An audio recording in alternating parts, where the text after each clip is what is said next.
그러시는 분들이 또 찾으실 수 있으니까.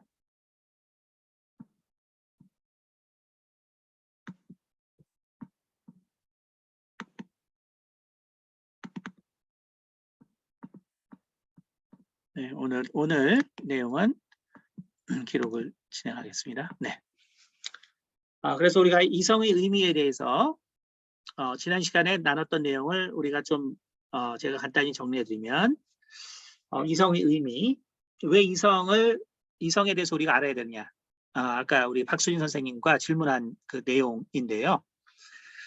결국은 우리가 이 성경에 대해서 이성적 비판을 가해오기 때문에 그래서 우리가 이 이성에 대해서 정확한 의미를 공유하고 있어야 된다라는 것입니다. 그러니까 우리가 이런 이성에 대해서 자꾸 세상의 정의를 우리가 자꾸 그들의 해석을 받아들여서 이 성경을 보게 되면 그러면 이제 문제가 이제 심각하게 생길 수밖에 없는 거죠. 그렇죠? 왜냐하면 이성의 의미라는 것이 결국 시대마다 다른 거기 때문에 그렇기 때문에 우리는 세상 사람들이 뭐라고 뭐 하는 건 전혀 중요한 것이 아니죠. 그렇기 때문에 그 당시에 결국 그 예수 그리스도를 만났던 그 시대에 그 당시에 말하고 있는 그 이성과 그 의미가 뭐냐. 우리는 그것이 중요한 것이지. 이렇게 이제 뭐 현대에 와서 뭘 분석하고 비평하고 한다는 사람들의 뭐 철학적이고 뭐 논증적이고 어떻게 뭐 얘기를 해도 그것은 다 이제 그들의 논리일 뿐이기 때문에 이제 우리는 예수님을 만났던 이제 이 당시에 이성의 의미가 뭔가 이것을 아는 것이 더 이제 중요하다라는 것입니다. 그래서 이성으로서의 로고스는 그리스 철학의 개념이다. 우주의 근원 그리고 원리를 알게 하는 능력이죠. 그래서 요한복음 1장에 결국 우리가 말씀을 헬라어로 이제 로고스라고 하는데 원래 로고스의 처음 헤라클레이토스가 정의할 때 로고스라는 것의 의미는 바로 우주의 근원 그리고 원리를 알게 하는 인간의 능력을 이야기했던 거고요. 그리고 이제 오성, understanding이라는 것과 일반적인 이제 우리가 이성이라는 오성과 이성, 이제 현대는 우리가 이제 rational이라는 말을 쓰지만 이 오성과 이성의 이런 차이라는 것은 비경험적인 것들에 대한 논리적 확장을 할 수 있는 능력. 그래서 오성은 그렇기 때문에 경험적인 것, 경험적인 것을 확장하는 능력이다. 그래서 수학이라든지 우리가 확실히 경험하는 것들 이런 것들을 생각하는 능력을 이제 오성이라고 한다면 이제 이성이라는 것은 일반적으로 비경험적인 것들에 대한 논리적 확장 이것이 가능한 능력을 말하고요. 그래서 이제 우리에게 중요한 것은 이제 고대 사람들이 생각한 이성의 의미겠죠. 그것은 고대 사람들은 바로 초월적 세계에 대해 알 수 있는 능력을 바로 이성이라 했다.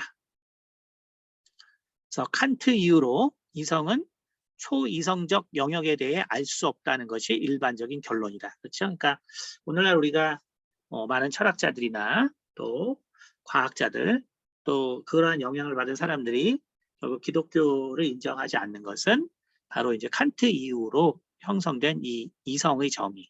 다시 말해서 초이성적 영역에 대해서 알 수 없는 것이 이성인데 이제 이것으로 뭐 죽음 이후의 세계를 다루니까 이제 이것은 뭐 말이 안 되는 것이다. 이제 이런 것이겠죠. 그렇기 때문에 우리가 뭐 칸트 이후에 정의된 이성의 내용이 중요한 것이 아니고 이제 예수 그리스도 당시 그리고 그 전 구약을 통해서 특히 하나님을 만났던 유대인들이 생각했던 그 이성의 의미 이제 이런 것들을 아는 것이 중요한 것이죠.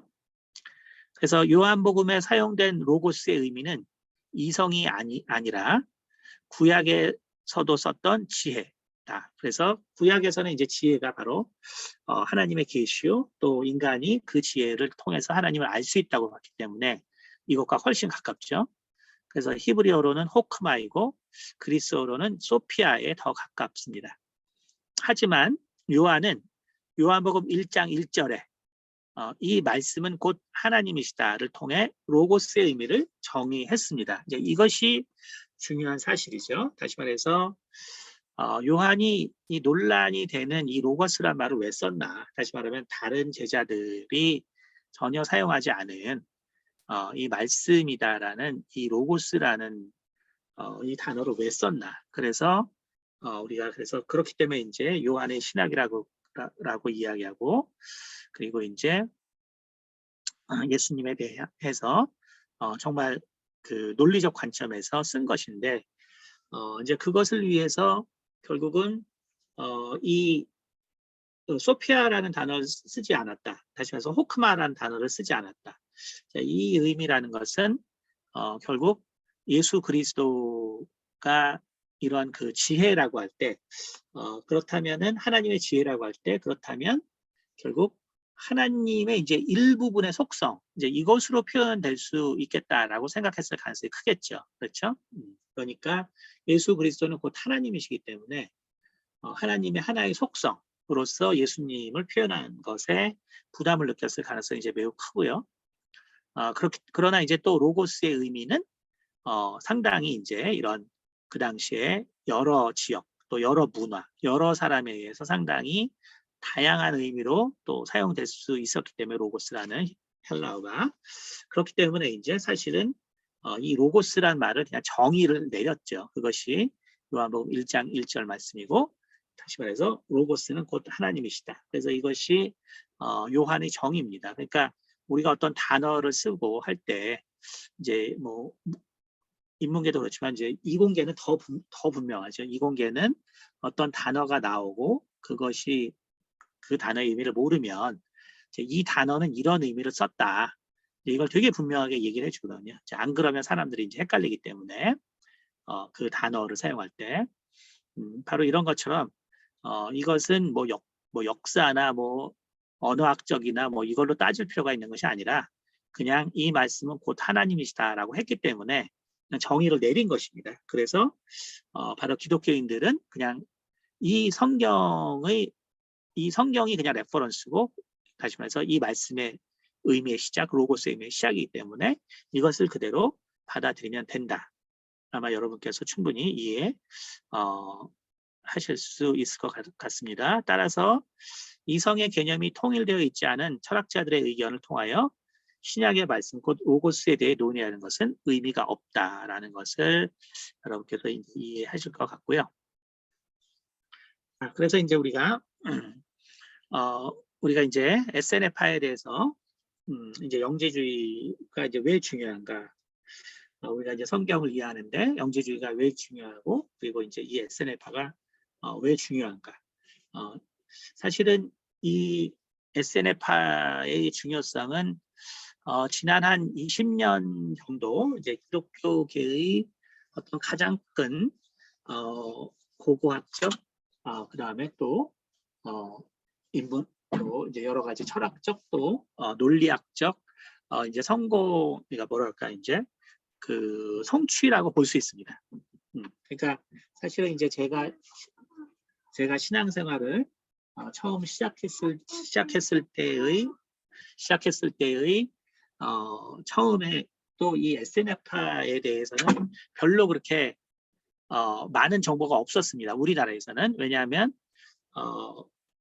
여기 제가 이제 얘기한 것처럼 말씀드린 것처럼 이제 쿰란에서 사회사본이 1946년에 발견이 됐는데, 이제 수십 년간 결국은 이 사회사본에서 나온 이러한 기록들을 결국은 해석하고 그 다음에 이제 이런 그 기독교 기독교 고고학자들이라든지 기독교 이제 언어학자들이라든지 이제 이러한 분들이 수십 년간 결국은 이제 연구를 하고, 연구라는 게 뭐냐면 이제 원래의 이 언어로 쓰인 걸 갖다가 이제 지금 그 현대어로 이제 바꾸는 과정이죠. 이제 이것이 오랜 기간 걸렸기 때문에 이제 이것을 가지고 본격적으로 분석하고 이것이 이제 이 기독교에 어떤 영향을 끼쳤는가에 대한 결과들이 사실 한 20년 전부터 해서 지금까지 계속적으로 이제 새로운 책들이 나오고 있습니다. 그러니까 그만큼 이게 불교로 치면은 그 100년 전에 스리랑카에서 발견된 이제 아함경과 비슷하다고 보면 돼요. 그러니까 불교에서도 마찬가지죠. 불교에서도 이제 스리랑카에서 이제 그 아함경이 발견됐는데 그게 뭐냐면 결국 석가 시대, 그야말로 석가가 이제 죽고 나서 얼마 되지 않은 그 시대에 남았던, 그 시대에 기록했던 이제 그런 경전이 바로 이제 스리랑카에서 이제 발견이 됐죠. 그래서 이제 우리가 그걸 아함경이라고 하는데, 이제 그때의 독트린, 그때의 석가모니의 이제 말을 결국은 보면 결국 석가가 강조했던 것은 공이 아니라 무다. 결국 석가가 원래 얘기한 것은 결국 공의 사상은 사실은 이제 힌두교적 사상인데 공이 아니고, 근데 그 힌두교적 사상이 계속 불교에 남아서 또 중국에서 들어와서 더 큰 영향을 받고, 노장 사상과 이제 합쳐서 더 큰 영향을 받고, 그리고 결국은 또 그리스의 철학, 그리고 기독교의 문명의 영향, 이제 이것을 통해서 결국 이제 관세음보살 사상이 이제 들어오죠. 일종의 메시아적 사상이죠. 그러니까 이제 이 여러 가지가 결국 불교도 이제 짬뽕이 돼서 오늘날 우리가 불교가 성립돼 있거든요. 그러나 그래서 이제 아함경은 그 초기 불교의 중요성, 그것은 결국 뭐냐면 석가가 말했던 것은 결국은 이제 공이 아니라, 공이라는 거는 뭐냐면 우리가 이제 흔히 말하는, 오늘날 말하는 이제 양자역학에서 말하는 그 상태죠. 파티클 웨이브의 듀얼리티가 있는 상태가 이제 공인데, 실은 석가모니가 얘기한 것은 공이 아니라 정말 무거든요. 무거든요. 그러니까 결국 이제 이것이 그렇기 때문에 이제 우리가 그 당시에 얘기하는 것을 우리가 찾아서 알아보는 것이 그래서 이제 중요한 것이죠. 다시 말하면 이 SNF파의 중요성은 바로 예수님께서 활동하던 바로 그 당시에 아주 중요한 영향을 미쳤던 이제 그러한 그 신앙 공동체이기 때문에 이제 그러한 면에서 아주 중요하고, 그래서 이제 우리가 이제 이 중요성에 대해서 이제 이해할 필요가 있는 것이죠. 그런데 이제 결국 연구자들이 아주 큰 뭐 충격이라면 충격을 받은 것은 뭐냐면 결국은 기독교 신앙이 독자적으로 출발한 것이 아니다라는 것이죠. 우리가 좀 요약하면 독자적으로 출발한 것이 아니다. 그럼 독자적으로 출발한 것이 아니다라는 의미는 뭐냐면 기독교 사상의 이 중요한 어떤 내용들이 그 당시에 이제 존재했다는 것이죠. 어떤 핵심 내용들이. 그러면 그 핵심 내용들이 왜 중요하냐면 결국 인간이라는 것이, 제가 항상 말씀드리지만 인간이라는 것이 준비되지 않으면 사실 그 들은 내용을 이해한다는 것이 매우 어렵습니다. 준비되지 않았다면.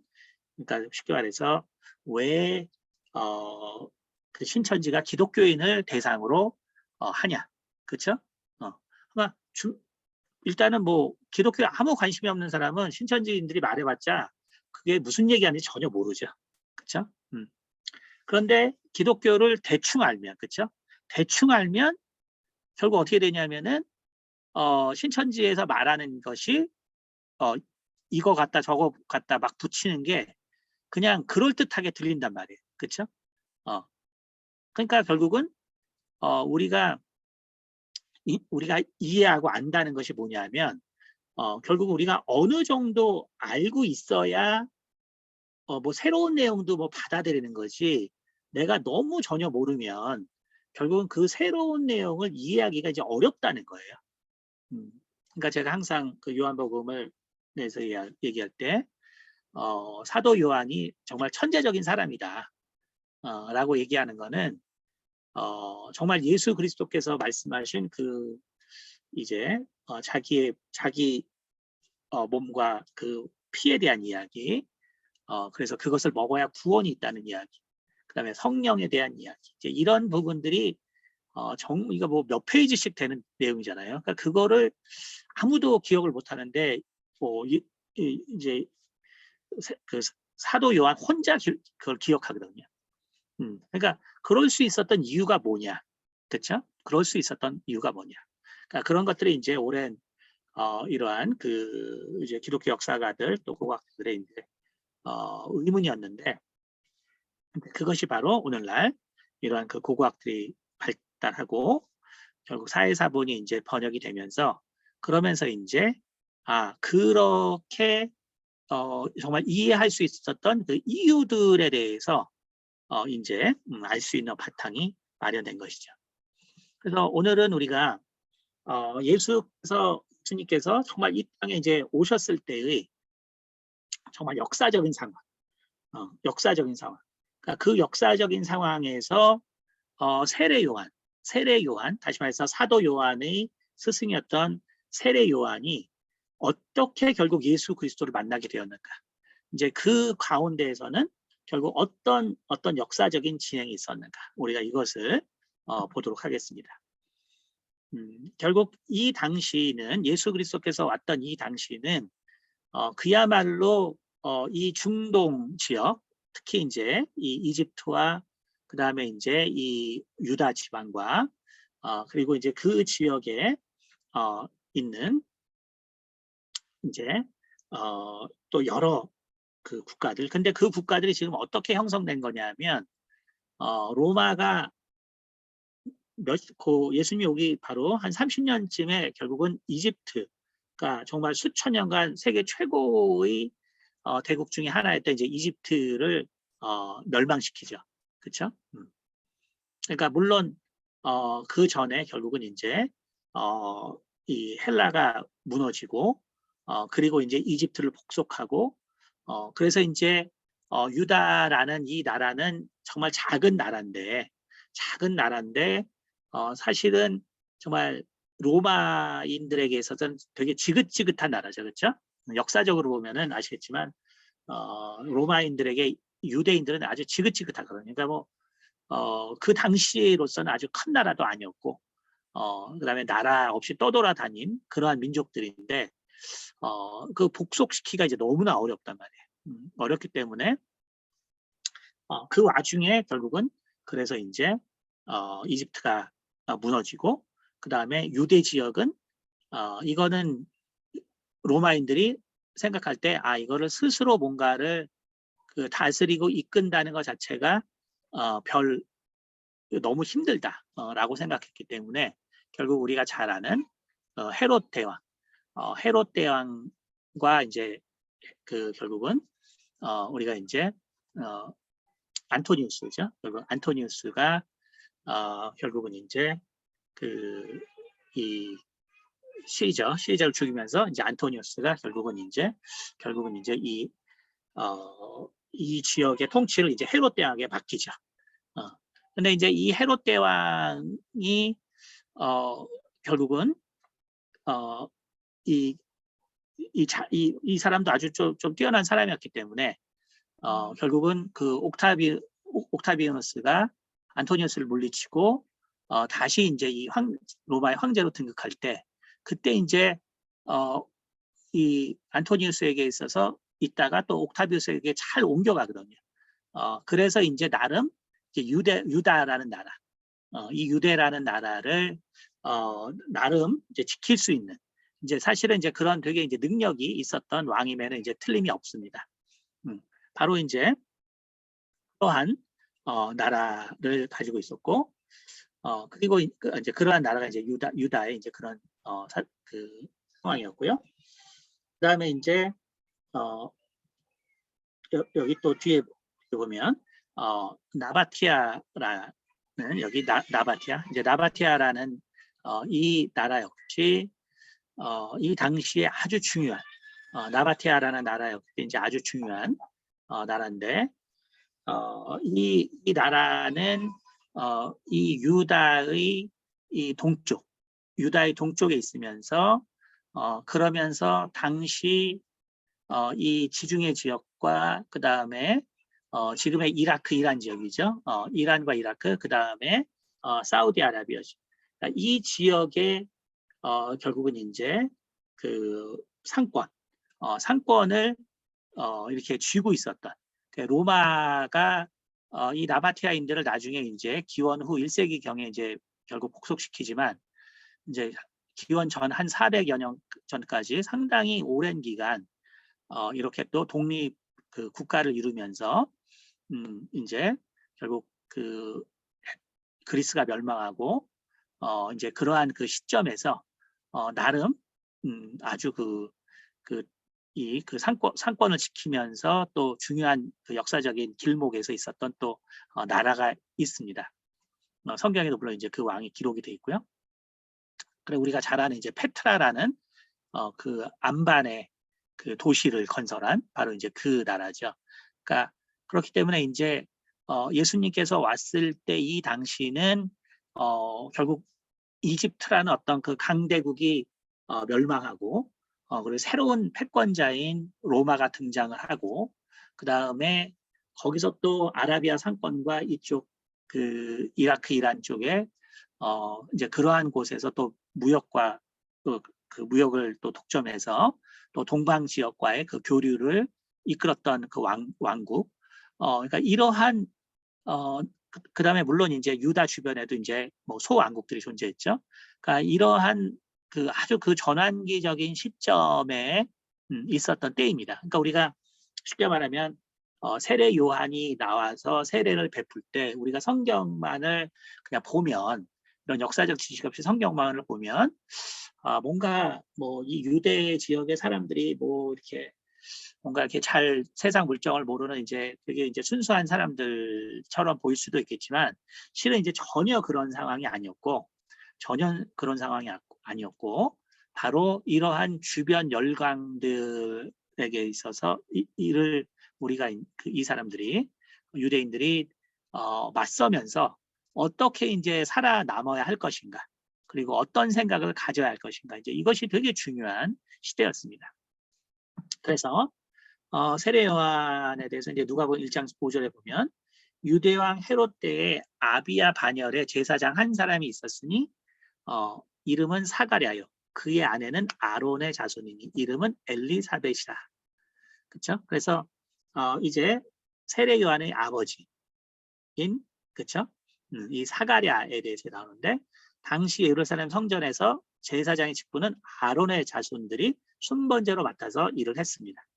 이것은 다윗 때부터 오는 관례인데 그러나 이제 우리가 아는 것처럼 대제사장은 지난 시간에 한 것처럼 이미 마키아 왕조의 말 때부터 이제 왕이 대제사장을 맡는 이러한 이제 왜곡된 형태가 진행이 됐고 결국 그것 때문에 우리가 아는 이제 SNF파가 출현하게 된 가장 큰 이유가 또 되는 것이죠.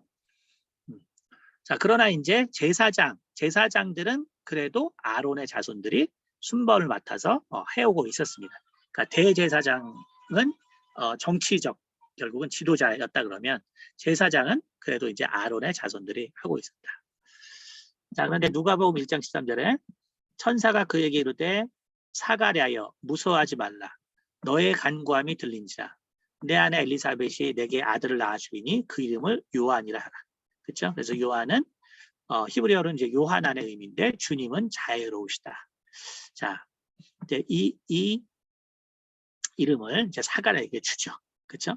사가랴에게 주는데 그런데 이제 우리가 아는 것처럼 나중에 결국은 이제 엘리사벳이 이제 엘리사벳이 아이를 낳게 되는데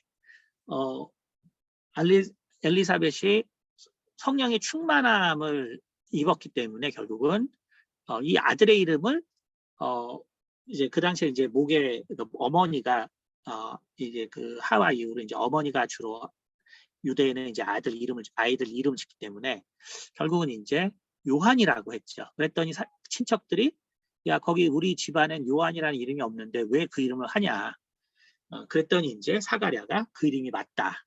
이렇게 얘기를 한 것이죠. 그러니까 다시 말하면 세례 요한이라는 인물은 매우 특이하다. 정말로 특별한 어떤 그 상황에서 태어났다라는 것을 일단 알아야 합니다. 자, 그런데 그런데 여기 사가랴가 근데 이 요한의 세례 요한의 아버지 사가랴가 어떻게 죽었냐? 이제 물론 몇 가지 견해가 있어요. 있는데 한 가지 곧 이 그 오리겐 다시 말해서 이제 우리가 그 기독 2세기, 2, 3세기에 이제 그 기독교 교부였던 오리겐은 이 사가랴가 바로 세례 요한의 아버지였다. 이제 이렇게 얘기하거든요. 그래서 이렇게 얘기한 것은 이제 당시에 이제 여러 가지 이유 때문에 그런데 마태복음 23절에 보면 그러므로 의인 아벨의 피로부터 성전과 제단 사이에서 너희가 죽인 바라게의 아들 사가랴의 피까지 땅에 위에서 흘린 의로운 피가 다 너희에게로 돌아가니라라는 기록이 있다. 그렇죠? 그래서 이제 보통 이제 우리가 이 구약의 그 대제사 제사장 중에 한 명으로 보는 견해가 있고, 그 다음에 이제 신학자 그 오리겐은 이 사람이 바로 세례 요한의 아버지다라고 이야기를 합니다. 이제 거기에는 이제 몇 가지 이제 이유가 있는데요. 일단은 뭐 유대 역사가 이제 요세푸스의 견해가 실제로 이제 있고요. 요세푸스의 견해가 있고, 그 다음에 여기 있는 것처럼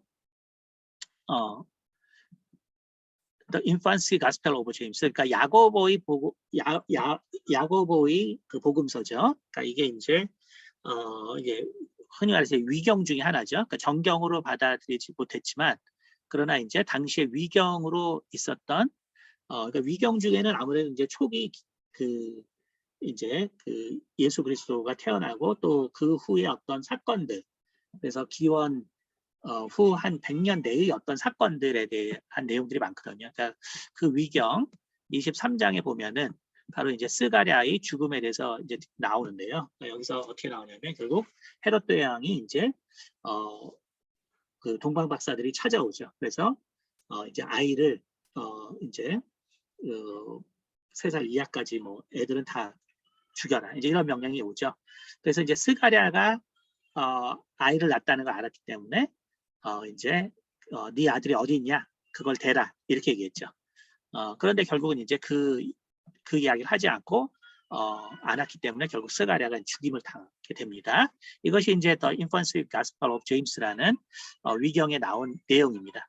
그래서 그 23장에 나온 내용이에요. 그래서 이러한 여러 가지 근거를 통해서 이제 그 초대 교부였던 이제 오리겐은 바로 이제 세례 요한의 아버지가 사가랴라고 이름을 그 이야기합니다.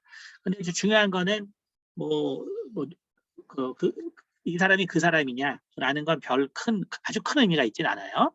이제 하지만 고고학적으로 우리가 이제 이거 아시는 분 알겠지만 이게 압살롬이라는 여기 사무엘하 18장 14절에 보면 압살롬이 살았을 때 자기를 위하여 한 비석을 마련하여 세웠으니 이는 그가 자기 이름을 전할 아들이 내게 없다고 말하였음이더라. 그러므로 자기 이름을 기념하여 그 비석의 이름을 붙였으니 그 비석이 왕의 골짜기에 있고 이제까지 그것을 압살롬의 기념비라 일컫더라. 이렇게 이야기를 합니다. 그래서 결국 이 이야기는 뭐냐면 우리가 이제 압살롬의 기념비를 기념하기 위해서 이제 나중에 유대인들이 건물을 하나 세우는데 이게 이제 사실은 유대가 멸망했기 때문에 이게 누구의 무덤인지를 모르는 상황에서 사실은 누구의 기념인지 모르는 상황에서 이게 압살롬의 기념비라고 했는데 근데 이제 2003년에 보면 요 안에 이 벽에 쓰여진 글자들을 이제 다 이렇게 이 본을 떠가지고 해석을 해보니까 어떻게 결국은 이제 이게 그때 2003년에 그 신학 논문에 나온 그 논문인데요. 물론 이제 이 당시에는 워낙에 이제 논란이 많았기 때문에 아주 유명한 신학 논문에 나오지 않았지만 그러나 어쨌든 우리가 흔히 이제 전통적인 신학 논문 중에 하나입니다.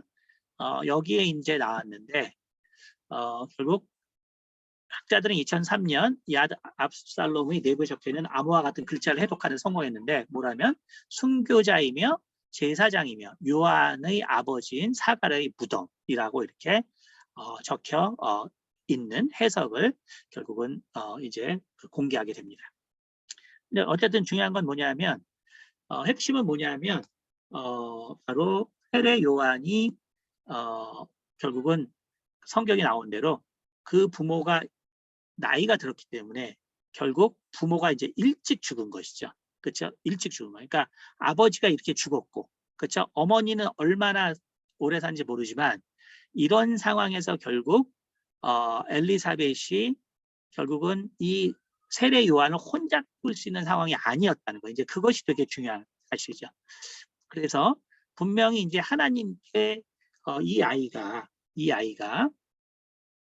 정말 하나님의 뜻에 따라서 키워져야 되는데 이제 아버지가 어쨌든 제사장인데 그렇게 죽었잖아요. 그렇죠? 죽었고 바로 헤롯에게 그렇게 미움을 받아서 죽었다면 그렇다면 결국은 이 아이의 생명을 보존하기 위한 방법 중에 하나는 그렇죠? 왜냐하면 네 아들이 어디 있냐 해서 죽이려고 했는데 결국은 아버지가 죽었으니까 결국은 세례 요한은 엘리사벳 혼자 도저히 키울 수 없는 상황이었다는 거죠. 왜냐하면 그 생명을 헤롯이 찾았을 테니까. 그러니까 결국은 결국은 엘리사벳이 이 세례 요한을 어디다 결국은 위탁을 했을 수밖에 없다는 거예요. 근데 위탁을 했는데 결국 그럼 어디다 위탁을 했겠느냐, 그렇죠? 어디다 위탁을 했겠냐. 그래서 그 당시에 결국 존재했던 우리가 지난 시간에도 봤지만 이제 그 당시에 존재하던 그 뭐 새 언약 공동체라든지 바리새파나 사두개파나.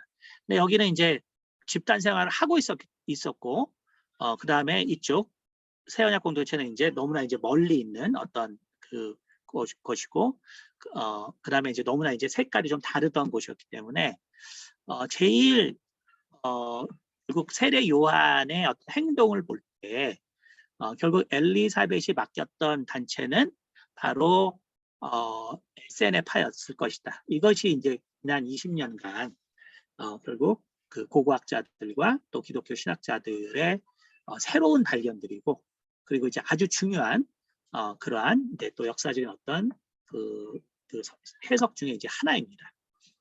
자, 그래서 왜 그러면 세례 요한이 SNF파의 멤버였다라고 얘기하냐?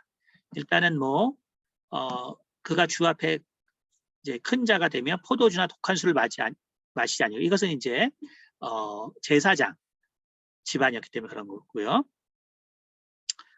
근데 이제 뭐라 그러냐면 아이가 자라면 심령이 강건해지고 이스라엘에게 나타나는 날까지 빈들에 있었다라고 하죠. 빈들에 있었다. 그러니까 결국 뭐냐면은 빈들에 왜 있었어요? 그러니까 이것만 써놨기 때문에 이제 우리가 그냥 경건하게 키웠나 보다 이렇게 되지만 실은 그게 아니라 헤롯 대왕을 피해서 지금 어디다가 이제 맡겨놓은 거기 때문에 그러니까 어쩔 수 없이 있었던 거예요. 어쩔 수 없이. 근데 바로 여기가 바로 이제 쿰란 여기 쿰란 그 동굴들이 있고요. 쿰란 사본들이 발견된 동굴들이 있고 사실은 그 위에 바로 SNF파가 지냈던 그 거주지들이 있습니다. 그 근처에. 그래서 여기가 이제 쿰란 동굴이 있고 여기에 이제 사본들이 발견된 동굴들이 있고요. 그 밑에 이제 사람들이 살았던 곳이 있고 그 위쪽에도 이제 이렇게 있는데 바로 여기가 바로 이제 쿰란 공동체가 그야말로 왜 이게 빈들이냐? 아까도 말했지만 실은 이 시대는 뭐 아주 여유가 있고 뭐 이런 뭐 그런 시대가 아니고요. 아까도 말한 것처럼 역사적인 정말 이 애굽이 무너지고 로마가 초강대국으로 등장하는 때 모든 주변 나라들이 정말 정말 그 긴장하고 경계하고 아주 그 힘든 사실은 이제 그런 상황이에요. 그런 상황. 그러니까 그런 상황이기 때문에 여기 이 지역은 그야말로 SNF파의 사상을 볼 수 있는데 아예 그냥 세상과 이제 등진 거죠. 아예 세상과 등진 거예요. 그러니까 여기 이렇게 산다는 건 뭐냐면 그냥 자기들 문화대로 사는구나. 그냥 어떤 목적을 가지고 정말 산다는 거예요. 어떤 목적. 그러니까 이거는 결국 뭘 말해주냐면 결국 우리가 예수 그리스도를 이해하고 우리가 하나님의 아들이 오셔서 하나님의 뜻을 증거할 때 결국 어떤 세상적 사고를 가지고 있는 사람들은 이해할 수 없다는 걸 얘기해주고 있어요. 그러니까 우리가 그거를 좀 이해하는 것이 되게 중요한 것이죠. 그러니까 우리가 결국 우리가 왜 세상에서 많이 배운 사람들이 하나님 믿기 어려운가, 그렇죠? 그러니까 이미 바울이 말한 것처럼 우리 중에 문벌 좋은 자가 많지 않고 학식이 많은 사람이 많지 않다. 왜냐하면 우리 생각이 세상 것으로 꽉 차 있으면 그러면 사실 하나님이 무슨 말을 해도 우리가 이미 고정된 생각들이 있기 때문에 그 하나님의 말씀을 이해하고 살아가기가 되게 어려워요. 그러니까 이제 제가 저를 돌이켜 볼 때 저의 장점은 뭐냐면 20대 초반에 하나님을 만났다는 거. 그래서 세상을 더 알고 세상에 내 마음이 딱 확립되기 전에 하나님을 만났다는 거. 그게 장점이고 단점은 뭐냐면 초반부터 너무 이제 불교나 이런 거에 심취해 있었다. 그러니까 제가 그런 사상에서 벗어나서 하나님을 이해하기까지 되게 많은 또 시간이 필요했거든요. 그러니까 결국 어떤 사고가 존재한다면 그 사고를 바꾸는 것 자체가 사실 되게 힘듭니다. 그렇기 때문에 우리가 정말 이 SNF파의 이런 걸 딱 볼 때 우리가 오해하는 것이 저 때는 저렇게들 다 그냥 못 살고 참 광야에서 저렇게 살았나 보다. 참 한가했나 보다. 저런 걸 해도 됐나 보다. 이제 그게 전혀 아니라 실은 격동의 시대에 정말 세상을 등지고 오직 정말 하나님을 만나고자 하는 사람들이 이렇게 정말 아무도 살지 않는 곳에 와서 진짜 빈들에 와서 그래서 이렇게 살았다는 것이 바로 SNF파다. 그렇지 않고 세상과 같이 살았던 사람이 누구예요? 바리새파, 사두개파. 그러니까 성경에 이제 이 사람들은 내 예수님께 욕먹죠. 그렇죠? 왜냐하면 이 사람들의 생각은 하나님을 아는 것 같지만 예수님의 생각을 그대로 받아들이기는 어려운 사람들이에요. 기본적으로 어려운 사람들이죠. 왜? 세상 생각이 너무나 이제 강하기 때문에. 그렇죠? 그래서 바로 우리가 이러한 면이 바로 존재한다라는 것을 여러분이 이제 이해하시면 도움이 됩니다. 그래서 이 당시에 이 세네파의 특징은 뭐냐면 사람들이 쉽게 말해서 SNF파가 아닌 사람들이 만든 음식들은 다 거부했습니다. 그러니까 전혀 쓰지 않아요. 그러니까 결국 자기들이 얻은 이런 재료 가지고 먹었기 때문에 사실은 정말 이 먹는다는 게 되게 제한적인 그룹이고 그나마 또 이 SNF파에서 추방된 사람들이 있거든요. 그러면 SNF파에서 추방된 사람들은 어떻게 되냐?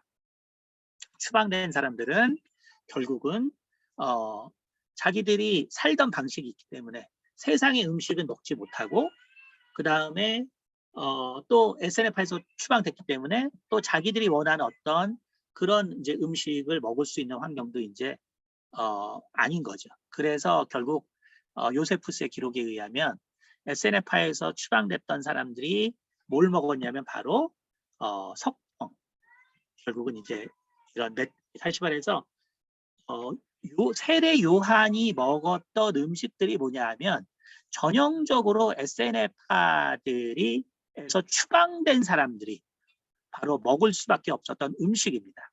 그래서 예전에 이제 그러한 그 초기에는 이제 그 요세푸스의 기록들을 증명을 이게 그 사람의 기록밖에 없기 때문에 그런 걸 그대로 받아들일 수 없었지만 결국 지난 20년간 결국 쿰란의 사본들이 다 번역이 되고 그 사람들의 그런 사고방식과 이런 삶의 양식들이 이제 알려지면서 결국은 세례 요한이 바로 성경의 여러 구조들을 볼 때 바로 SNF파에 속해서 결국 양육을 받았다.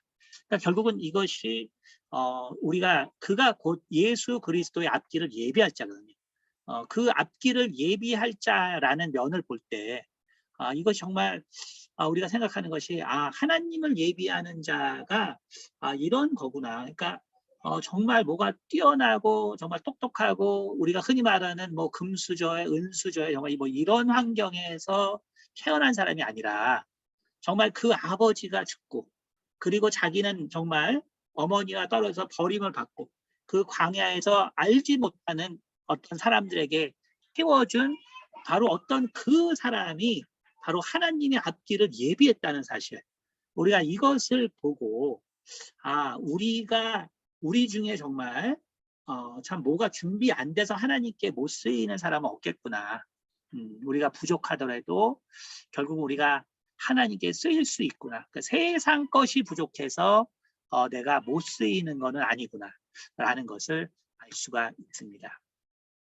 그래서 중요한 사실은 결국은 이 세례 요한은 결국 SNFR을 통해서 많은 걸 배웠지만 그러나 결국 그가 공유할 수 없는 혹은 이제 하나님이 바로 요한에게는 이제 그 배운 걸 기초로 새로운 정말 세상을 열어야 할 결국은 사명을 세례 요한에게 부여했기 때문에 결국 세례 요한은 정말 하나님 성령의 이끌림에 따라서 결국은 이 SNFR을 떠나게 된 것입니다. 그러고 나서 얼마 결국 안 있다가 결국은 하나님으로부터 바로 성령이 임하는 자가 곧 이제 불로 세례를 줄 자다라는 그러한 계시를 받게 됨으로써 세례 요한의 본격적인 이제 삶이 시작되게 됩니다. 네, 오늘은 여기까지 진행하는 걸로 하겠습니다. 네, 혹시 질문 있으세요? 네, 오늘은 그래서 여기까지 진행하겠는데 혹시 질문? 네, 오늘 말씀들을 여러분들 잘 묵상하시면서 정말 예수님이 오셨던 그 시대와 그리고 정말 세례 요한의 삶에 대해서 다시 돌아보시면서 우리의 또 삶을 또 돌아보시기 바랍니다. 네, 그럼 기도하고 마치겠습니다. 은혜가 많으신 아버지 감사합니다.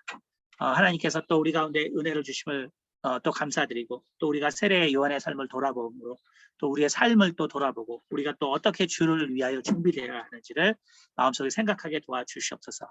감사드리며 살아계신 우리 주 예수 그리스도 받들어 기도드렸습니다. 아멘. 네, 감사합니다. 감사합니다. 네, 감사합니다. 제가 마치도록 하겠습니다. 네.